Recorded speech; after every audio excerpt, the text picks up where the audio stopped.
할렐루야. 예. 오늘 주일 오후 예배를 에스겔 4장을 통해서 에스겔의 퍼포먼스라는 제목으로 은혜를 나누고자 합니다. 우리 퍼포먼스가 뭘까요? 이렇게 퍼포먼스는 행동을 뜻하는 것이거든요. 행동. 이렇게 에스겔이 하나님의 선지자인데 말로만 하지 아니하고 행동으로 예언하는 일을 하나님께서 이렇게 시켰다라고 이렇게 하는 것입니다. 우리는 오늘 4장을 보고 있는데 사실은 에스겔은 선지자고요. 이렇게 말을 하잖아요. 하나님께서 주신 이렇게 말을 하는 사람인데 하나님의 일을 하다 보면 자기가 말하고 싶을 때도 있잖아요. 맞죠? 이렇게 속이 답답하기도 하고 또 근질근질하기도 하고 여러 가지 상황 가운데 자기 말을 할 수도 있는데 우리가 오늘 4장을 보지만 또 3장 마지막 절 26절 27절 이렇게 보면 하나님께서 내 혀를 있잖아요. 입 천장에 붙여겠다고 말씀합니다. 그러니까 하나님께서 선지자를 쓰잖아요. 주의 종을 딱 쓸 때 있잖아요. 주의 종에서 나오는 말이 사람들은 사람의 말이라고 생각할 수 있잖아요. 그런데 진짜 하나님과 하나님의 종의 말씀은 사람의 말이 아니라 꼭 하나님의 말씀만 넣어주는데 여러분 혀 있잖아요. 혀를 갖다가 혀 천장에다 붙여보세요. 한번 해보세요. 여러분 혀 있잖아요. 혀를 혀 천장에다 한번 붙여보세요. 그런 다음에 말을 해보세요. 어머니 해보세요. 어머니 말 나옵니까? 안 나옵니까? 안 나오죠. 안 나온다니까요. 이 혀를 이렇게 오늘 3장 26절 여러분 있죠? 한번 읽어보실까요? 우리 같이 한번 3장 26절을 25절부터 한번 읽어보겠습니다. 시작. 너 인자야 보라 무리가 내 위에 줄을 놓아 너를 동여매리니 내가 그들 가운데서 나오지 못할 26절입니다. 내가 내 혀를 내 입 천장에 붙게 하여 네가 말 못하는 자가 되어 그들을 꾸짖는 자가 되지 못하게 하리니 그들은 패역한 족속이니 여러분 말도 함부로 못해요. 어버리 성령이 입, 혀 있잖아요. 혀 하나만 하나님께서 다 꼬아버리셔도요. 나는 똑바로 말하고 싶어요. 그리고 멋있게 말하고 싶은데 혀 끝만 천장에 붙여도 우준이 한번 해봐. 목사님 해봐. 에? 모르겠는데 못 알아듣잖아요. 맞죠? 여러분 재밌죠? 권사님 해보세요. 하나님 해보세요. 안 되지 맞죠? 상봉 집사님 해보세요. 목사님 해보세요. 아니 입 천장을 붙여가죠. 이게 말도 제대로 안 나와요. 그래서 함부로 꾸짖거나 하는 일들도 못하게 하는 하나님의 일들이 있습니다. 사실 예언자에게 선지자에게 말을 못하면 아무것도 안 되지 않습니까? 그러고 난 다음에 4장에 딱 넘어가서 하나님께서는 이제 말하지 마라. 왜냐하면 말 충분히 했는데 말 안 듣지 않습니까? 안 들으니까 이제는 하나님께서 그 다음 패턴으로 뭘 하게 하시냐면 같이 봅시다. 퍼포먼스는 행동하라는 겁니다. 행동 양식이는 뭐 예술 양식처럼 보이겠는데 퍼포먼스를 한다. 저 사람 뭐하지? 행위 예술을 한다. 뭐 이런 걸 갖다가 퍼포먼스라고 하거든요. 에스겔이 오늘 4장 말씀 가운데 하나님의 예언을 받아서 말씀 입으로만 전하는 것이 아니라 행동으로 하는데 야, 진짜 옛날 선지자들은 진짜 힘듭니다. 쉽지 않습니다. 말도 제 마음대로 못하고요. 입도 전장에 이라고 사가랴도 하나님 입을 닫으니까 말도 못하고요. 함부로 말하는 게 아니에요, 사실은. 그리고 행동을 하는데 그 행동을 하면 사람들이 소수의 사람은 알아듣는데 다른 사람들은 웃고 지나가고요. 저 목사님 미쳤다, 이상한 짓 한다라고 생각하는데 사실은 그게 아니에요. 하나님께서 강력한 하나님의 예언의 메시지를 행위로 표현하게 하는 일들을 보게 되는데 오늘 4장 말씀 가운데는 4가지 퍼포먼스 행동 예언이 있습니다. 첫 번째 행동 예언은 뭐냐면 같이 해봅시다. 토판 예언. 3가지인데요. 토판 예언. 그러니까 토판 아시죠? 여러분 진흙 토판 있잖아요. 토판을 가지고 와라. 오늘 성경 있는 그대로 말씀드립니다. 토판을 쫙 이렇게 가져와서 토판으로 모래성을 쌓듯이 예루살렘 성을 한번 쌓아보라 합니다. 그럼 사람들은 집중할 거 아니에요?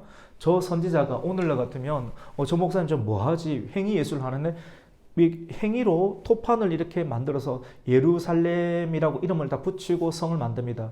그리고 거기에다가 성을 에워싸는 또 다른 언덕을 이렇게 쌓게 만듭니다. 여러분 그 드라마나 아니면 그 옛날 영화 보면 성을 점령할 때 바깥에 토성을 샀잖아요. 토성을 쌓아서 토성을 이렇게 공격하는, 토성으로 공격하는 그런 일들이 있잖아요. 그리고 성문을 부술 때 큰 돌멩이를 퓨 이렇게 날려보내는 것을 뭐라고 합니까? 공성태라고 하죠. 공성태도 거기 하나 만들어라 이렇게 이야기를 합니다.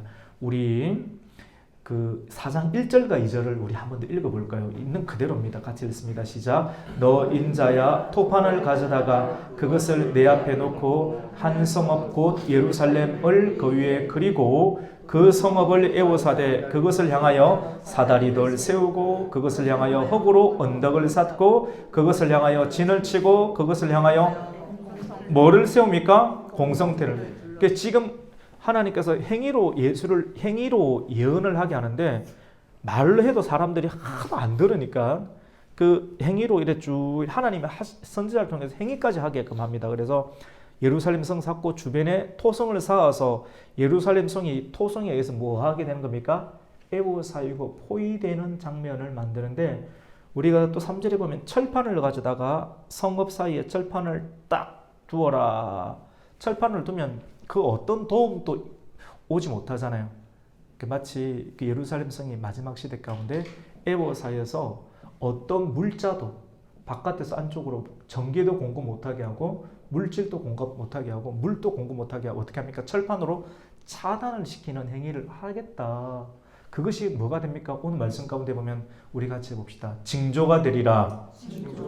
오늘 이 3절 마지막 쪽에 이것이 이스라엘 족속에게 징조가 되리라 라고 이렇게 말씀합니다. 하나님께서 사실은 우리에게 사인을 많이 보내주시거든요. 그 사랑하는 사람에게 사인을 보내줍니다. 예를 들어서 우리마 아빠가 잉크 하잖아. 잉크 이 사인을 보내니까 우리마 사랑해. 우리 집사님 상봉 집사님 사랑합니다. 윙크 뭐 예를 이렇게 하지 않습니까? 사인을 보내주는데 사인을 안 받는 겁니다. 예를 들어서 사인은 하나님의 메시지 사랑을 안 받게 되는 거죠. 징조를 계속 보여주는데도 불구하고 안 받고 말씀을 차단하는 것, 거부하는 겁니다. 거부를 하는 일들이 일어나게 된다고 하는 것이죠. 첫 번째 예언이 이렇게 예루살렘 성이 마지막 시대에 어떻게 됩니까?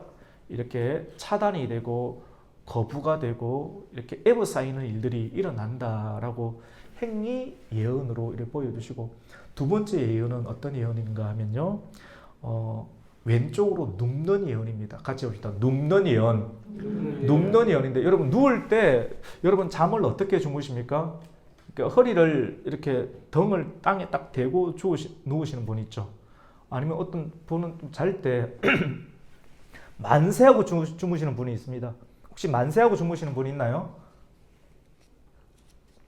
또 어떤 분은 배를 깔고 주무시는 분이 있습니다. 엎어져서 자시는 분도 있고 또 어떤 분은 왼쪽으로 기대어서 이 왼쪽 어깨가 등을 기대고 이렇게 세워서 주무시는 분이 있습니다. 그렇게 자지 말라고 해도 그게 편한가 봐요. 그렇게 자는 사람이 있습니다.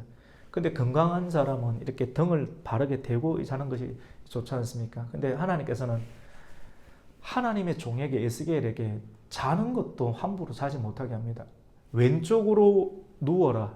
왼쪽으로 이렇게 왼쪽으로 침대에 딱 눕는데 이렇게 왼쪽으로 있는 그 상태를 390일 동안 하라. 며칠 동안이에요, 여러분? 390일 동안 하라. 여러분 하루만 이렇게 한번 있어 보세요. 쥐가 나고 굉장히 불편해요. 390일 동안 하는데 이 390일은 이스라엘의 죄를 담당하기 위해서 390일 동안 하라라고 이렇게 말씀에 기록되어 있습니다. 390일이 지난 다음에 390일도 꼼짝없이 그렇게 하는 거예요. 사실 우리 예배 드리는 것도 쉽지 않잖아요. 이렇게 막 하고 싶은 것들이 많은데 꼼짝없이 앉아서 예배 드리고 찬송 부르고 이렇게 또 찾으라면 찾아야 되는 일들이 있지 않습니까? 왜 이렇게 합니까? 하나님께서 에스겔에게 그렇게 하면서 나 자신에게도 순종에는 유익이 되고 변화가 있고 이런 모습을 누군가에게 보여주는 겁니다. 보여줘서 이 보는 걸 통해서 많은 사람들이 깨달아 알고 올 자들이 돌아올 자들이 돌아오게 하는 하나님의 예언과 행위 예언의 메시지가 오늘날에도 있다라고 하는 것이죠. 그래서 390일 동안 왼쪽으로 기대고요. 또 390일 지난 다음에 40일 동안 오른쪽으로 기대게 하는 그런 눕는 역사가 있습니다. 총 며칠입니까, 여러분? 390에다가 41을 더하면 얼마입니까? 430일. 우리 430일 하면 생각나는 숫자가 뭡니까, 여러분? 이스라엘 백성들이 430년 동안 어디에? 애굽에 있었죠. 근데 오늘 말씀 가운데 보면 6절에 보면 하루가 몇 년이라고 나옵니까? 우리 6절 말씀 한번 읽습니다. 시작. 그 수가 차거든 너는 오른쪽으로 누워 유다 족속의 죄를 담당하라. 내가 너에게 40일을 정하였나니 하루가 1년이라. 5절 위에는 390일 동안 이스라엘의 죄악을 담당하고 북이스라엘이 금송아지도 만들고 베델과 단사의 금송아지 만들고 하나님의 성의를 또 딴 걸로 바꾸고 이렇게 죄가 크지요, 맞죠? 그래서 죄가 크니까 390일. 그 다음에 남쪽 유다는 그나마 좀 적으니까 40일 이렇게 볼 수도 있는 거는 같아요. 근데 중요한 것은 이런 하루의 날이 전체로 뭐라고 합니까? 하루가 1년이다라고 이렇게 하는 거예요. 그러니까 430년 도대체 이게 뭔가 상징성도 있고 근데 이걸 통해서 중요한 건 430년인데 지금 바벨론 포로기 있잖아요. 근데 이 고대 시대 가운데 이스라엘 백성들이 애굽에서 포로 생활을 하게 될 때 애굽에 거주했던 기간이 몇 년입니까? 430년. 400년은 뭐고 430년은 뭐는가? 애굽에 거주했던 기간이 430년이고 포로 생활했던 노예 생활했던 건 400년. 성경 말씀 정확한 거거든요. 이렇게 정확한 건데 그런데 이렇게 430년 동안 430일 또는 430년 동안 한쪽으로 누워 지내는 여러분 누구 때문에 누군가의 죄 때문에 자녀의 일 때문에 부모의 일 때문에 사랑하는 사람 맡겨주신 교회의 일 때문에 한쪽으로 눕는 것 내 뜻대로 가면 그냥 편안하게 막 다리 쫙 뻗고 이렇게 자고 싶은데 그렇게 하지 못하고 하나님께서 나에게 주신 말씀 그리고 사명 때문에 한쪽으로 기대어 본 거 있습니까? 근데 사명 때문에 선지자는 기대어서 불편한 인생을 살았고 누구 때문에? 누군가를 살리기 위해서. 근데 어떤 사람들은 한쪽을 내어줘요. 마음을 내어주고 육체를 내어주고 손을 내어주고 몸을 내어주고 왜? 죄의 쾌락을 위해서 내어주는 인생. 누군가는 그걸 또 고치기 위해서 내가 반쪽으로 이렇게 누워 자야 하는 390일 40일 동안 반쪽으로 누워 자야 하는 390일 그래 내 자녀를 살리고 내 아이를 살리고 이 교회를 살리고 하나님께 주신 사명을 살리기 위해서 그렇게 불편한 인생을 살아야 되는 그런 선지자의 사명들이 에스겔에게는 있는 것을 보게 됩니다. 말도 제대로 못하고 입천장에 붙여서 말도 함부로 하지 못하게 하고 말이 끝난 다음에 가운데는 하나님께서 행동 예언도 하게 하시는 장면을 보게 됩니다. 마지막으로 어떤 예언을 하게 하느냐면 혼합 잡곡을 먹게 하고 있는 그대로 말씀드릴게요. 똥으로 불을 피우게 합니다. 여러분 아직도 뭐 이스라엘이나 팔레스타인 지역이나 아니면 몽고 지방에 가면 그 연료들이 겨울에는 없기 때문에 양이나 아니면 소 이렇게 똥을 어떻게 합니까? 태워서 이렇게 라면을 끓여 먹거나 밥을 끓여 먹거나 커피를 끓여 먹는 일이 아직까지 있거든요. 그 말이 무슨 말이냐면 굉장히 빈곤하다라고 하는 것이죠. 잡곡을 먹게 합니다. 오늘날의 잡곡은 돈 있는 사람들이 잡곡을 먹죠. 근데 그 시대 가운데 잡곡을 먹는다는 건 이것저것 다 먹어야 된다는 것입니다. 우리 9절 말씀 한번 읽어볼까요? 9절 시작.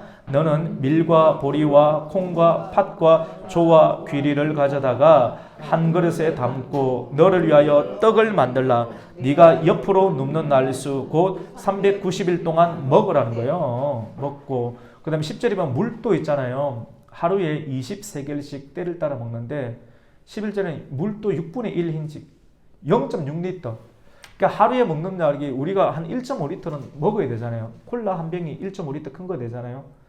우리 우순이 이렇게 먹으려고 하면 우리 집사님도 먹으려면 1.5리터, 2리터 정도는 하루에 먹어야 몸이 유지가 되는데 0.6리터밖에 먹지 못해요. 물도 못 먹고 그 다음에 보리, 밀, 콩, 팥, 조, 귀리 우리가 밀로 빵 하나 만들 수 있고 또 찹쌀을 어기해가지고 찹쌀떡도 해 먹을 수 있는데 한 가지로 충분히 먹을 수 있는 것이 충분하지 아니하는 경제적인 어떤 난관의 상태에 부딪힌다는 거예요.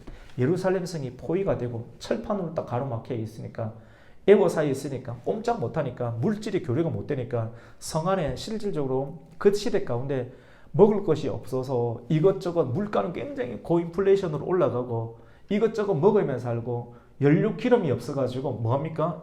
사람의 똥으로 불을 피워서 음식을 먹어야 되는 일들이 나타난다라고 하는 것입니다. 우리 12절 말씀 한번 읽습니다. 시작. 너는 그것을 보리떡처럼 만들어 먹되 그들의 목전에서 인분 불을 피워 구워 먹을지니라. 근데 사실 이렇게 하나님 말씀하는데 선지자 에스겔이 하나님 말씀 맞는데 너무 힘든 거예요.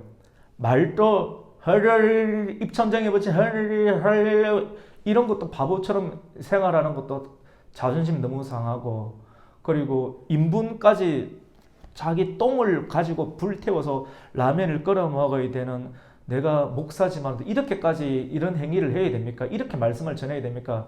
하나님 내가 얼마나 뭐 잘못했길래 이건 아니지 않습니까? 그러니까 에스겔이 하나님께 토로를 합니다. 14절에 보면 내가 말하되 주님 나 기가 찬데요. 주 여호와여 나는 영혼을 더럽힌 일이 없었나이다. 어려서부터 지금까지 스스로 죽은 것도 먹은 적 없고 짐승에게 찢긴 것을 먹은 적도 없고 가정한 고기도 입에 대지 아니했는데 주님 나한테 너무 심하게 시키는 것 아닙니까? 라고 하나님께 조심스럽게 이야기를 했습니다. 그러니까 하나님께 듣고 보니 그러신가 싶어서 15절 말씀 가운데 그러면 다른 거로 대체하는데 뭐라고 하는가? 우리 15절 한번 읽습니다. 시작. 여호와께서 내게 이르시되 보라 새 똥으로 인분을 대신하기를 허락하노니 너는 그것으로 떡을 구울지니라. 이렇게 사람의 똥으로 연료 삼지 말고 소가 누웠던 그런 인분으로 그걸 똥으로 불 피워가지고 목회해라 라고 하는 이야기를 합니다. 그렇게 대신해 줄게. 그리고 그걸 떡을 구워서 이런 모습이 이스라엘 백성들에게 징조가 되고 이걸 통해서 내가 말씀하겠다. 이것이 내 뜻이다. 이것까지 받아내었던 에스겔의 모습 그리고 그 시대의 사회상을 오늘 에스겔 4장은 이렇게 고발하고 있습니다. MBC 뉴스에서만 고발하는 것이 아니라 선지서가 우리에게 드러내고 있는 것이죠. 여러분 말씀을 읽겠습니다. 왜 이런 일이 일어납니까? 왜 성이 에워싸임을 당하고 사실 마지막 시대가 되면요. 이런 에스겔의 일이 예언했던 내용이 마지막 시대에도 영적인 교회 가운데 성도들 가운데 일어난다고 합니다. 왜 이런 일이 일어납니까? 환란이 분명히 있고 환란이 있건데 주님의 재림이 있다고 말씀하는데 이런 일이 왜 일어납니까? 그것은 하나님을 떠났기 때문입니다. 여러분 하나님을 떠나게 되면 있잖아요. 하나님 말씀을 떠나고 하나님을 떠나게 되면 적들에게 에워싸입니다. 저는 오늘 말씀을 통해서 저와 여러분의 가정과 자녀들의 인생이 적들에게 에워싸이지 않는 은혜가 있기를 주님의 이름으로 축원합니다. 여러분 일본 보세요. 너무 안타깝죠. 나는 일본에 왜 갑자기 항공기도 막 터지고 항공기 하나만 터져도 난리가 날 것 아니겠어요? 가만히 있지 않을까요? 얼마나 많은 사람들이 이렇게 이게 뭔지 아시죠? 정신 하나도 없거든요. 거기에다가 여러분 지진이 전쟁보다 더 크게 일어난 것 같아요. 전쟁보다 더 큰 일들이 일어났는데 조심스럽게 말씀을 드립니다. 누구에게든 다 일어날 수 있거든요. 아이고 잘됐다 이렇게 말하면 그것도 하나님 뜻이 아니라고 합니다. 우리가 저런 일이 우리에게도 일어날 수 있다. 항상 생각을 해야 되고 근데 일본을 가보면 온 데가 신사고요. 온 데가 잘 깨끗하게 만들어진 성문화가 자판기 문화로 다 되어 있습니다. 이렇게 깔끔하게 되어 있는데 그 깔끔함이 온갖 더러운 성문화가 자판기처럼 다 일일이 다 되어 있는 어떤 온 세상에 온 곳곳마다 신사가 다 있는 어떤 상황들 경제적인 번영은 이루는데 서서히 가라앉는 느낌이 좀 들어요. 그래서 이를 보면서 우리는 어떻게 살아야 되는가 끔찍하지 않습니까? 일본을 위해서 기도하고 또 도와줘야 되고 같이 아파야 되며 지구상의 지진과 전쟁이 일어나는 그 상황들을 통해서 우리는 괜찮으니까 웃을 수 있는 상황이 결코 아닙니다. 우리나라 완전 인구 절벽이잖아요. 절벽이고 가정과 가정, 자녀와 자녀, 교회와 교회, 나라와 나라, 정당과 정당 어느 것 하나 편한 곳이 한 번도 없는 어떤 상황입니다. 그래서 우리가 이 에스겔서 말씀을 대하면서 말씀을 계속 붙잡아야 되겠다. 말씀으로 살아야 되겠다라고 하는 마음을 가지게 됩니다. 한쪽으로 기대고 있습니까, 여러분? 우리가 한쪽으로 기대어서 힘들어하는 부모님들은 그렇게 살잖아요. 왜? 자녀들 때문에. 에스겔 선지자가 이스라엘의 죄 때문에 390을 한쪽으로 기대어서 하는 인생을 살았고, 40일이 지난, 또 390이 지난 다음에 유다 족속 둘째 자녀 때문에 또 40일, 첫째 자녀 때문에 390일. 이것이 부모의 심정이고 선지자의 심정이고 교회의 역할이다. 마음껏 우리가 내 개인적으로 하면 뭐 만나지도 않아야 되고 뭐 이런 사람들 만날 필요도 없고, 하지만 하나님의 사명을 받은 선지자가 입이 벙어리가 되기도 하고 입천장에 혀가 붙기도 하고 행동의 예언을 하는 모습들을 통해서, 그러니까 너무너무 하나님 계속 세 번째 받다 보니까 너무 속상했고, 똥으로 라면을 끓여 먹고 밥을 해 먹으라는 소리를 듣을 때 하나님 정말 너무한 것 아닙니까? 내가 가정한 거 썩은 것도 먹지 않았는데 이거는 아닙니다 라고 하니까, 그러면 소똥으로 밥을 지어 먹을 수 있도록 내가 대처하겠다. 그것도 그래도 받아들이고 그 일들을 행하는 에스겔의 형편. 그러니까 우리는 사람을 비난할 필요가 없어요. 망치를 붙잡고 있는 모색의 원수는 망치거든요. 망치만 보면 기겁을 나는 거예요. 근데 이 못이 눈이 떠이다 보니까 망치만 욕하고 욕하는 인생을 살았는데, 알고 보니까 눈이 떠이니까 망치를 붙잡고 있는 사람의 손을 보게 됩니다. 나를 두들겨 패고 내가 관계하고 있는 사람 자체가 문제가 아니라 나의 머리를 집어넣게끔 만드는 망치를 붙잡고 있는 하나님의 손을 보게 될 때, 우리는 극도로 분노하지 않을 수도 있고 극도로 상처에 가운데 빠지지 않을 수도 있고, 하나님의 섭리를 균형 있게 바라볼 수 있게 됩니다. 오늘 말씀을 통해서 여러분 에워싸이지 않는 인생을 살기를 예수님의 이름으로 축복합니다. 네. 한번 기도하겠습니다. 하나님, 오늘 주일 오전 예배를 마시고 함께 아름다운 식사를 나누고 또 주일 오후 예배를 함께 또 로비에서 드리게 됩니다. 주님, 에스겔의 퍼포먼스, 하나님께서 입을 열게 할 때 입을 열었고 이제 행동하라고 할 때 이상한 행동까지도 하게 됩니다. 노아는 산에서 배를 짓는 퍼포먼스를 또 감당하게 되었습니다. 에스겔은 바벨론에 가서 토판으로 성을 쌓는 그런 모형 제작을 하기도 하고, 한쪽으로 눕는 침대 간 것처럼 보이는 그런 일들도 불편한 인생을 살기도 하였고, 그리고 온갖 잡곡을 끌어모아서 밥을 지으면서 인분으로 또 소똥으로 밥을 짓는 모습들을 자기도 그렇게 해먹고 남들에게 그걸 보여주는 하나님의 음성을 이렇게 듣는 역사도 보게 되었습니다. 우리가 정말로 성경을 깊이 읽고 또 체계적으로 제대로 배우고 알게 되면서 우리 주변에 일어나는 받아들이지 못하는 많은 일들이 단순한 일들이 아니고 하나님께서 그렇게 하실 수도 있구나 하는 것을 발견하고 배우게 됩니다. 쉽게 비판하지 않게 해주시고 비난하지 않게 해주시고 지적하지 않게 해주시고, 아버지 하나님의 말씀을 잘 아루새겨서 새해에는 새 포도주를 담든 새 부대의 인생을 아름답게 살아가고 에워싸이거나 터지지 않는 인생 되게 하여 주시옵소서. 아멘. 예수님의 이름으로 기도드립니다. 아멘. 아멘.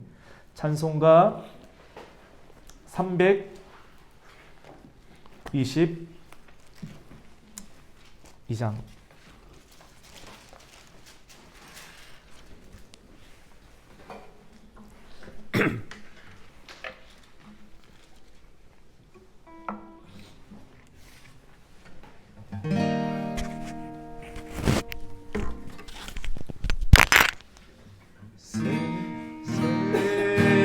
세상에 헛된 신을 버리고 하나님 이름 높여 기리세. 온 천하에서 모두 나와서 다 같이 하나님만 섬기. 세상의 헛된 우상을 버립니다. 세상의 헛된 우상 버리고 인간의 모든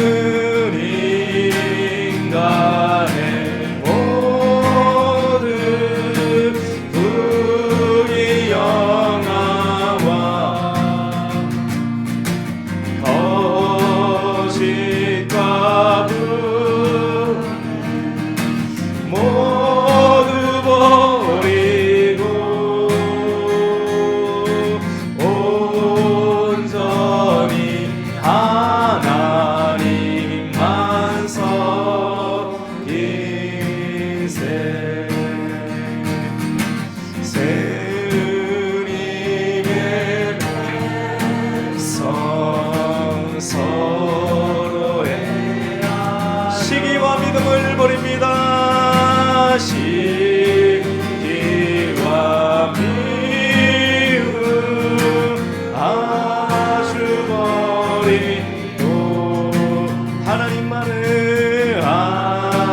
나를